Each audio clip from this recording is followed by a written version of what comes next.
Rich Dad, Poor Dad. Chapter 7. Overcoming Obstacles.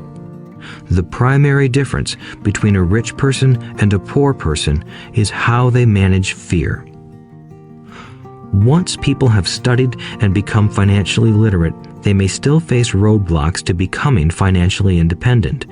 There are 5 main reasons why financially literate people may still not develop abundant asset columns that could produce a large cash flow. The 5 reasons are: 1. Fear. 2. Cynicism. 3. Laziness. 4. Bad habits. 5. Arrogance.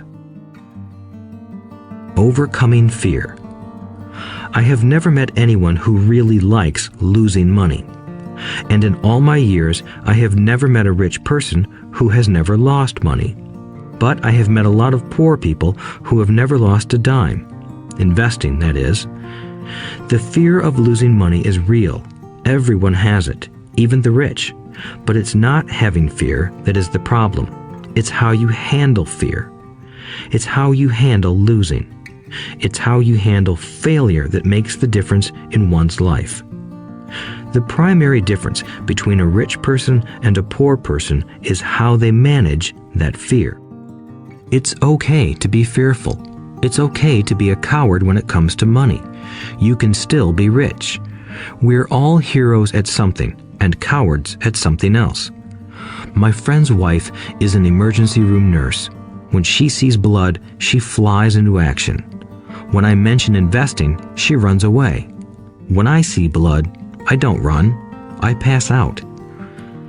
My rich dad understood phobias about money. Some people are terrified of snakes. Some people are terrified about losing money. Both are phobias, he would say. So his solution to the phobia of losing money was this little rhyme: if you hate risk and worry, start early. If you start young, it's easier to be rich. I won't go into it here, but there is a staggering difference between a person who starts investing at age 20 versus age 30. The purchase of Manhattan Island is said to be one of the greatest bargains of all time. New York was purchased for $24 in trinkets and beads. Yet if that $24 had been invested at 8% annually, that $24 would have been worth more than $28 trillion by 1995. Manhattan could be repurchased with money left over to buy much of Los Angeles. But what if you don't have much time left or would like to retire early? How do you handle the fear of losing money? My poor dad did nothing. He simply avoided the issue, refusing to discuss the subject. My rich dad, on the other hand, recommended that I think like a Texan. I like Texas and Texans, he used to say. In Texas, everything is bigger. When Texans win, they win big. And when they lose, it's spectacular. They like losing? I asked. That's not what I'm saying. Nobody likes losing. Show me a happy loser, and I'll show you a loser, said Rich Dad.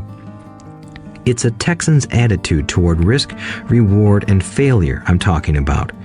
It's how they handle life. They live it big. Not like most of the people around here, living like roaches when it comes to money, terrified that someone will shine a light on them, and whimpering when the grocery clerk shortchanges them a quarter. Rich Dad went on, "What I like best is the Texas attitude. They're proud when they win, and they brag when they lose. Texans have a saying, if you're going to go broke, go big. You don't want to admit you went broke over a duplex." He constantly told Mike and me that the greatest reason for lack of financial success was because most people played it too safe. People are so afraid of losing that they lose, were his words. Fran Tarkenton, a one-time great NFL quarterback, says it still another way. Winning means being unafraid to lose. In my own life, I've noticed that winning usually follows losing.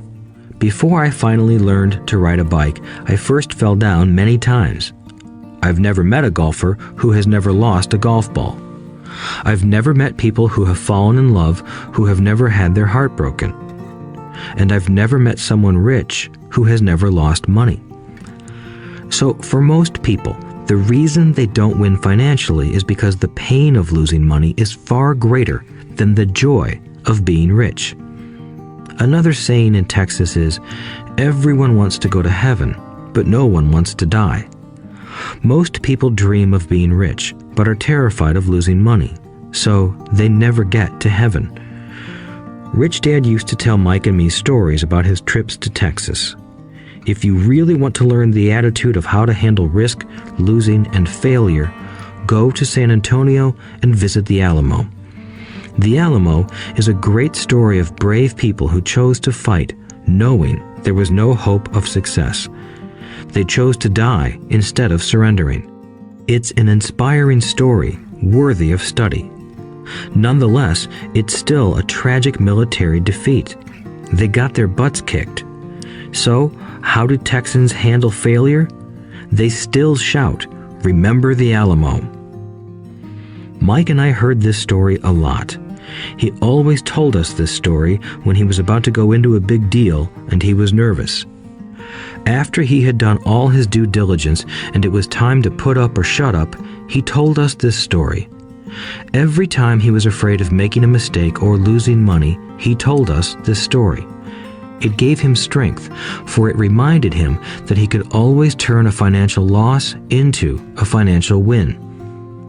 Rich Dad knew that failure would only make him stronger and smarter. It's not that he wanted to lose. He just knew who he was and how he would take a loss. He would take a loss and make it a win. That's what made him a winner and others losers. It gave him the courage to cross the line when others backed out. That's why I like Texans so much, he would say. They took a great failure and turned it into inspiration, as well as a tourist destination that makes them millions. But probably his words that mean the most to me today are these. Texans don't bury their failures. They get inspired by them. They take their failures and turn them into rallying cries. Failure inspires Texans to become winners. But that formula is not just the formula for Texans. It is the formula for all winners. I've said that falling off my bike was part of learning to ride. I remember falling off only made me more determined to learn to ride, not less. I also said that I have never met a golfer who has never lost a ball. For top professional golfers, losing a ball or a tournament provides the inspiration to be better, to practice harder, to study more. That's what makes them better. For winners, losing inspires them. For losers, losing defeats them.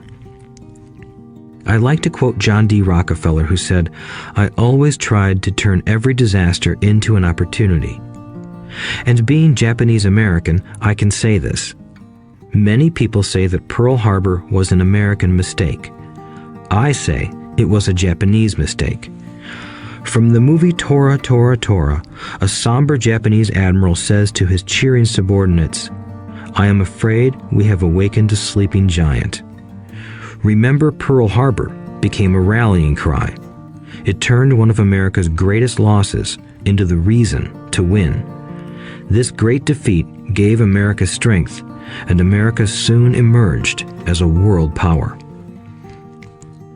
Failure inspires winners, and failure defeats losers.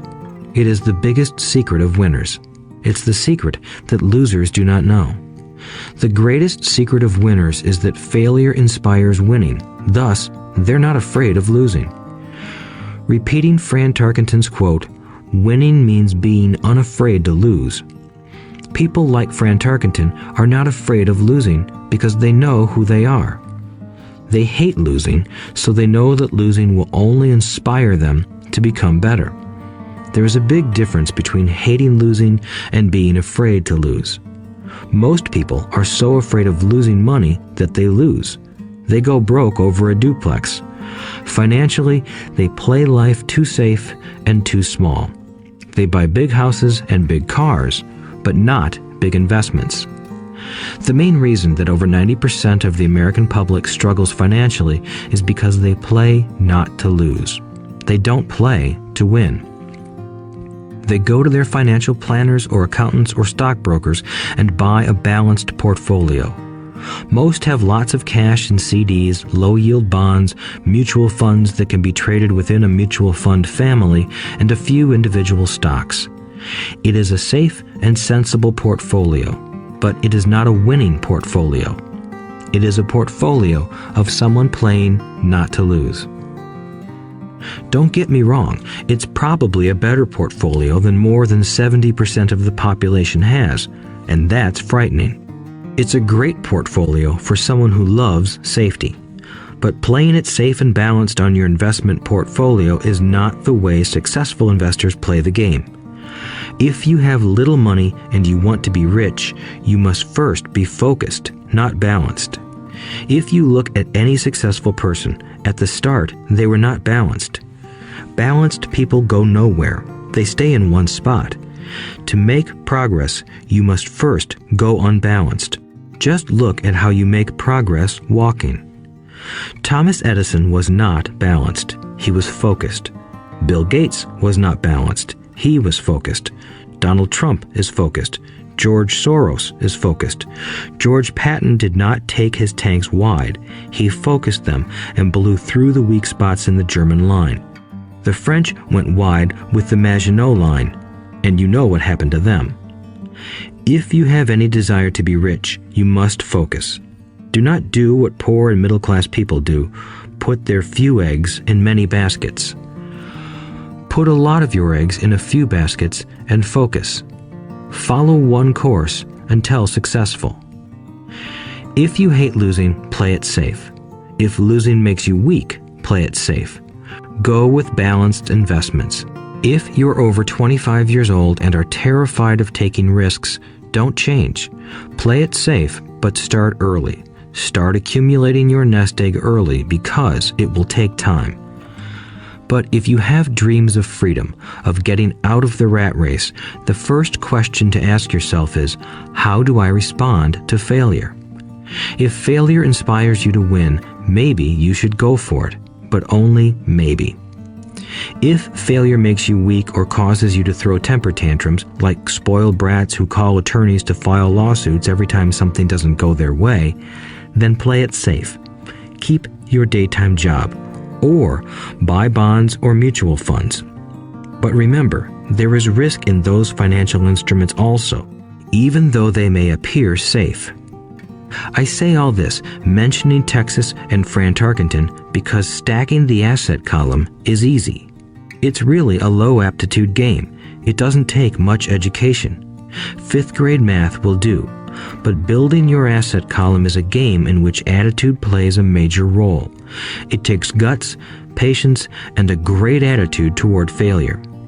Losers avoid failing, and failure turns losers into winners. Just remember the Alamo. Overcoming cynicism. The sky is falling. The sky is falling. Most of us know the story of Chicken Little, who ran around warning the barnyard of impending doom. We all know people who are that way. There's a Chicken Little inside each of us. As I stated earlier, the cynic is really a little chicken. We all get a little chicken when fear and doubt cloud our thoughts. All of us have doubts. I'm not smart. I'm not good enough. So-and-so is better than me. Our doubts often paralyze us. We play the what-if game. What if the economy crashes right after I invest? What if I lose control and I can't pay the money back? What if things don't go as I planned? Or we have friends or loved ones who will remind us of our shortcomings. They often say, "What makes you think you can do that? If it's such a good idea, how come someone else hasn't done it? That will never work. You don't know what you're talking about." These words of doubt often get so loud that we fail to act. A horrible feeling builds in our stomach. Sometimes we can't sleep. We fail to move forward. So we stay with what is safe, and opportunities pass us by. We watch life passing by as we sit immobilized with a cold knot in our body. We have all felt this at one time in our lives, some more than others. Peter Lynch of Fidelity Magellan Mutual Fund fame refers to warnings about the sky falling as noise, and we all hear it. Noise is either created inside our heads or comes from outside, often from friends, family, co-workers, and the media. Lynch recalls the time during the 1950s when the threat of nuclear war was so prevalent in the news that people began building fallout shelters and storing food and water. If they had invested that money wisely in the market, instead of building a fallout shelter, they'd probably be financially independent today. When violence breaks out in a city, gun sales go up all over the country. A person dies from rare hamburger meat in the state of Washington, and the Arizona Health Department orders restaurants to have all beef cooked well done. A drug company runs a TV commercial in February showing people catching the flu. Colds go up as well as sales of cold medicine.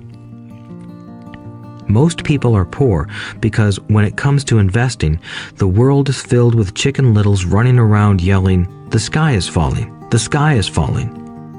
And Chicken Littles are effective because every one of us is a little chicken. It often takes great courage to not let rumors and talk of doom and gloom affect your doubts and fears. But a savvy investor knows that the seemingly worst of times is actually the best of times to make money. When everyone else is too afraid to act, they pull the trigger and are rewarded. Some time ago, a friend named Richard came from Boston to visit Kim and me in Phoenix. He was impressed with what we had done through stocks and real estate. The Phoenix real estate prices were depressed. We spent 2 days showing him what we thought were excellent opportunities for cash flow and capital appreciation. Kim and I are not real estate agents. We are strictly investors. After identifying a unit in a resort community, we called an agent who sold it to him that afternoon. The price was a mere $42,000 for a 2-bedroom townhome.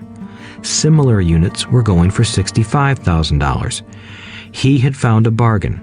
Excited, he bought it and returned to Boston. 2 weeks later, the agent called to say that our friend had backed out. I called immediately to find out why. All he said was that he talked to his neighbor, and his neighbor told him it was a bad deal. He was paying too much. I asked Richard if his neighbor was an investor. Richard said he was not. When I asked why he listened to him, Richard got defensive and simply said he wanted to keep looking. The real estate market in Phoenix turned, and a few years later, that little unit was renting for $1,000 a month, $2,500 in the peak winter months. The unit was worth $95,000. All Richard had to put down was $5,000, and he would have had a start at getting out of the rat race. Today, he still has done nothing. Richard's backing out did not surprise me. It's called buyer's remorse, and it affects all of us. The little chicken won, and a chance at freedom was lost. In another example, I hold a small portion of my assets in tax lien certificates instead of CDs. I earn 16% per year on my money, which certainly beats the interest rates banks offer on CDs.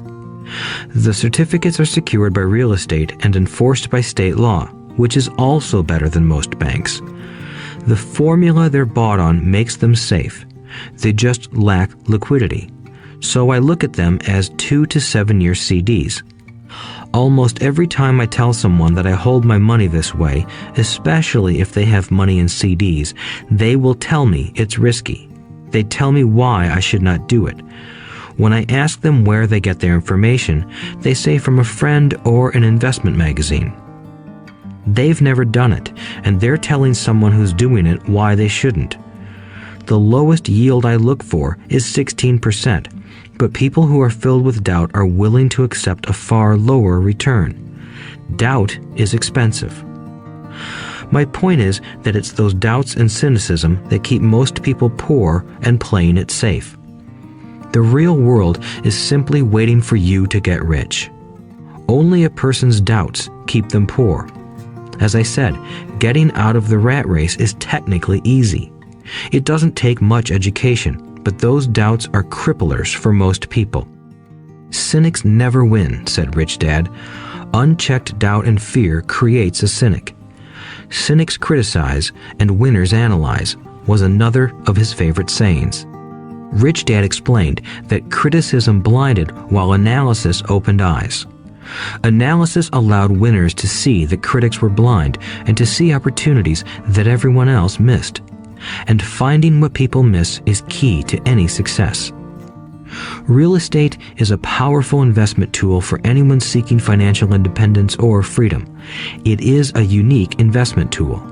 Yet every time I mention real estate as a vehicle, I often hear, "I don't want to fix toilets." That's what Peter Lynch calls noise. That's what my rich dad would say is the cynic talking, someone who criticizes and does not analyze, someone who lets their doubts and fears close their mind instead of open their eyes. So when someone says, "I don't want to fix toilets, I want to fire back," what makes you think I want to?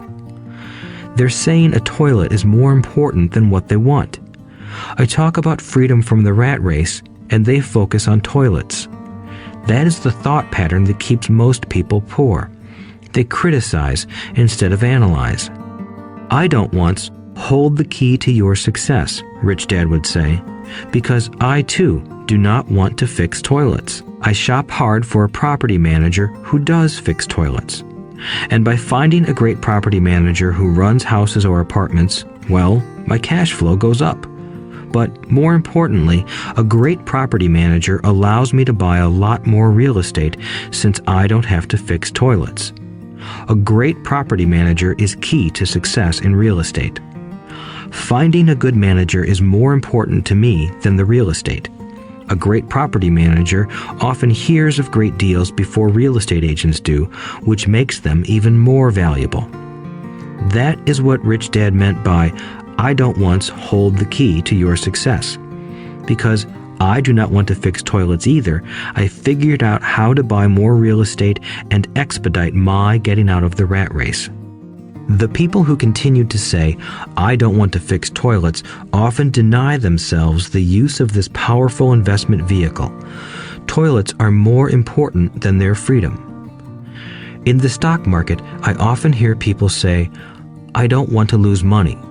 Well, what makes them think I or anyone else likes losing money? They don't make money because they choose to not lose money. Instead of analyzing, they close their minds to another powerful investment vehicle, the stock market. I was riding with a friend past our neighborhood gas station. He looked up and saw that the price of gas was going up and thus the price of oil. My friend is a worrywart, or a Chicken Little. To him, the sky is always going to fall, and it usually does, on him. When we got home, he showed me all the stats as to why the price of oil was going to go up over the next few years, statistics I had never seen before, even though I already owned substantial shares of an existing oil company. With that information, I immediately began looking for and found a new undervalued oil company that was about to find some oil deposits. My broker was excited about this new company, and I bought 15,000 shares for 65 cents per share. 3 months later, this same friend and I drove by the same gas station, and sure enough, the price per gallon had gone up nearly 15%. Again, the Chicken Little worried and complained. I smiled, because a month earlier, that little oil company hit oil, and those 15,000 shares went up to more than $3 per share since he had first given me the tip. And the price of gas will continue to go up if what my friend says is true. If most people understood how a stop worked in stock market investing, there would be more people investing to win instead of investing not to lose. A stop is simply a computer command that sells your stock automatically if the price begins to drop, helping to minimize your losses and maximize some gains. It's a great tool for those who are terrified of losing. So whenever I hear people focusing on their "I don't wants" rather than what they do want, I know the noise in their head must be loud. Chicken Little has taken over their brain and is yelling, "The sky is falling and toilets are breaking." so they avoid their don't wants, but they pay a huge price. They may never get what they want in life.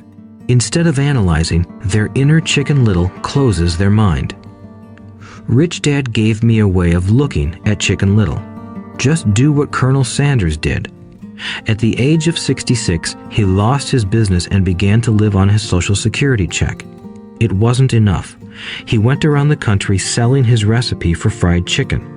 He was turned down 1,009 times before someone said yes, and he went on to become a multimillionaire at an age when most people are quitting. He was a brave and tenacious man, Rich Dad said of Harlan Sanders. So when you're in doubt and feeling a little afraid, just do what Colonel Sanders did to his little chicken. He fried it. Overcoming laziness. Busy people are often the most lazy. We have all heard stories of a businessman who works hard to earn money. He works hard to be a good provider for his wife and children. He spends long hours at the office and brings work home on weekends. One day he comes home to an empty house. His wife has left with the kids. He knew he and his wife had problems, but rather than work to make the relationship strong, he stayed busy at work. Dismayed, his performance at work slips and he loses his job. Today, I often meet people who are too busy to take care of their wealth, and there are people too busy to take care of their health. The cause is the same. They're busy, and they stay busy as a way of avoiding something they do not want to face. Nobody has to tell them. Deep down, they know. In fact, if you remind them, they often respond with anger or irritation. If they aren't busy at work or with the kids, they're often busy watching TV, fishing, playing golf, or shopping. Yet deep down, they know they are avoiding something important. That's the most common form of laziness. Laziness by staying busy. So, what is the cure for laziness? The answer is a little greed. For many of us, we were raised thinking of greed or desire as bad. Greedy people are bad people, my mom used to say, yet we all have inside of us this yearning to have nice, new, or exciting things. So to keep that emotion of desire under control, often parents find ways of suppressing that desire with guilt. You only think about yourself. Don't you know you have brothers and sisters? Was one of my mom's favorites. You want me to buy you what? Was a favorite of my dad. Do you think we're made of money? Do you think money grows on trees? We're not rich people, you know. It wasn't so much the words, but the angry guilt trip that went with the words that got to me. Or the reverse guilt trip was the I'm sacrificing my life to buy this for you. I'm buying this for you because I never had this advantage when I was a kid. I have a neighbor who is stone broke but can't park his car in his garage. The garage is filled with toys for his kids. Those spoiled brats get everything they ask for. I don't want them to know the feeling of want are his everyday words. He has nothing set aside for their college or his retirement, but his kids have every toy ever made. He recently got a new credit card in the mail and took his kids to visit Las Vegas. I'm doing it for the kids, he said with great sacrifice. Rich Dad forbade the words, I can't afford it. In my real home, that's all I heard. Instead, Rich Dad required his children to say, how can I afford it? He believed that the words, I can't afford it, shut down your brain. It didn't have to think anymore. How can I afford it opened up the brain and forced it to think and search for answers. But most importantly, he felt the words, I can't afford it, were a lie, and the human spirit knows it. The human spirit is very, very powerful, he would say. It knows it can do anything. By having a lazy mind that says, I can't afford it, a war breaks out inside you. Your spirit is angry, and your lazy mind must defend its lie. The spirit is screaming, come on, let's go to the gym and work out. And the lazy mind says, but I'm tired, I worked really hard today. Or the human spirit says, I'm sick and tired of being poor, let's get out there and get rich. To which the lazy mind says, rich people are greedy. Besides, it's too much bother. It's not safe. I might lose money. I'm working hard enough as it is. I've got too much to do at work anyway. Look at what I have to do tonight. My boss wants it finished by morning. I can't afford it also causes sadness, a helplessness that leads to despondency and often depression. How can I afford it opens up possibilities, excitement, and dreams. So Rich Dad was not so concerned about what we wanted to buy as long as we understood that how can I afford it creates a stronger mind and a dynamic spirit. Thus, he rarely gave Mike or me anything. He would instead ask, how can you afford it? And that included college, which we paid for ourselves. It was not the goal, but the process of attaining the goal that he wanted us to learn. The problem I see today is that there are millions of people who feel guilty about their desire or their greed. It's old conditioning from their childhood. While they desire to have the finer things that life offers, most have been conditioned subconsciously to say, I can't have that, or I'll never be able to afford that. When I decided to exit the rat race, it was simply a question of how can I afford to never work again? And my mind began to kick out answers and solutions. The hardest part was fighting my real parents' dogma. We can't afford that. Stop thinking only about yourself. Why don't you think about others? And other similar sentiments designed to instill guilt to suppress my greed. So, how do you beat laziness? Once again, the answer is a little greed. It's that radio station WIIFM, which stands for What's in it for me?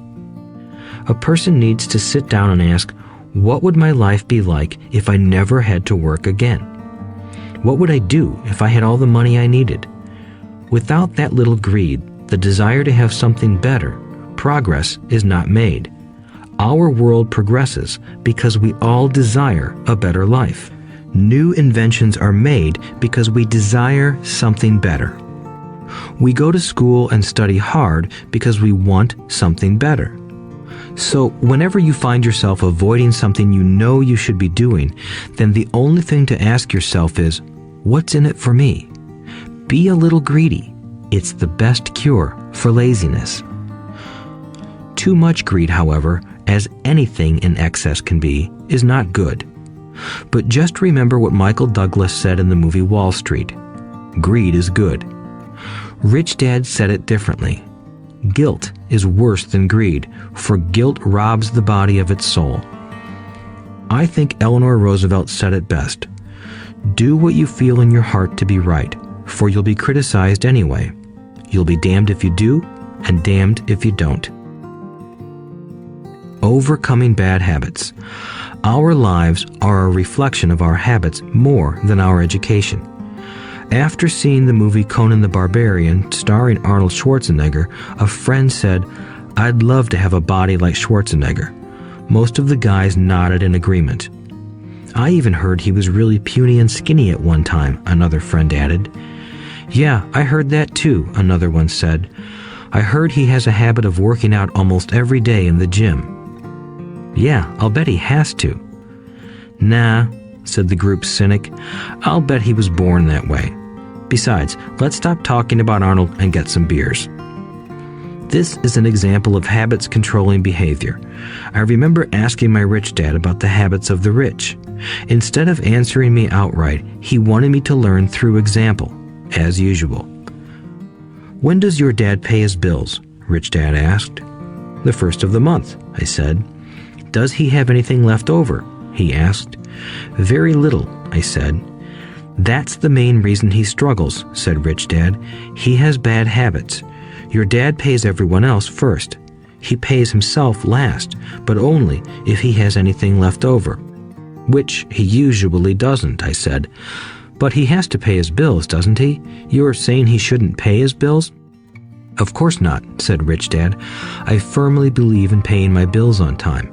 I just pay myself first, before I pay even the government. But what happens if you don't have enough money? I asked. What do you do then? The same, said Rich Dad. I still pay myself first, even if I'm short of money. My asset column is far more important to me than the government. But, I said, don't they come after you? Yes, if you don't pay, said Rich Dad. Look, I did not say not to pay. I just said I pay myself first, even if I'm short of money. But, I replied, how do you do that? It's not how. The question is why, Rich Dad said. Okay, why? Motivation, said Rich Dad. Who do you think will complain louder if I don't pay them? Me or my creditors? Your creditors will definitely scream louder than you, I said, responding to the obvious. You wouldn't say anything if you didn't pay yourself. So you see, after paying myself, the pressure to pay my taxes and the other creditors is so great that it forces me to seek other forms of income. The pressure to pay becomes my motivation. I've worked extra jobs, started other companies, traded in the stock market, anything just to make sure those guys don't start yelling at me. That pressure made me work harder, forced me to think, and all in all, made me smarter and more active when it comes to money. If I had paid myself last, I would have felt no pressure, but I'd be broke. So it is the fear of the government or other people you owe money to that motivates you? That's right, said Rich Dad. You see, government bill collectors are big bullies. So are bill collectors in general. Most people give in to those bullies. They pay them and never pay themselves. You know the story of the 98-pound weakling who gets sand kicked in his face? I nodded. I see that ad for weightlifting and bodybuilding lessons in the comic books all the time. Well, most people let the bullies kick sand in their faces. I decided to use the fear of the bully to make me stronger. Others got weaker. Forcing myself to think about how to make extra money is like going to the gym and working out with weights. The more I work my mental money muscles out, the stronger I get. Now, I'm not afraid of those bullies. I liked what Rich Dad was saying, so if I pay myself first, I get financially stronger mentally and fiscally. Rich Dad nodded. And if I pay myself last, or not at all, I get weaker. So, people like bosses, managers, tax collectors, bill collectors, and landlords push me around all my life just because I don't have good money habits. Rich Dad nodded, just like the 98-pound weakling. Overcoming arrogance. What I know makes me money. What I don't know loses me money. Every time I have been arrogant, I have lost money. Because when I'm arrogant, I truly believe that what I don't know is not important, Rich Dad would often tell me. I have found that many people use arrogance to try to hide their own ignorance. It often happens when I am discussing financial statements with accountants or even other investors. They try to bluster their way through the discussion. It is clear to me that they don't know what they're talking about. They're not lying, but they are not telling the truth. There are many people in the world of money, finances, and investments who have absolutely no idea what they're talking about. Most people in the money industry are just spouting off sales pitches like used car salesmen. When you know you are ignorant in a subject, start educating yourself by finding an expert in the field or a book on the subject.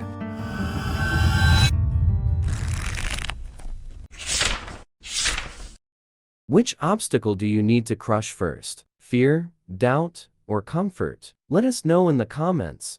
Tap like and subscribe to keep pushing forward with us. See you in the next chapter.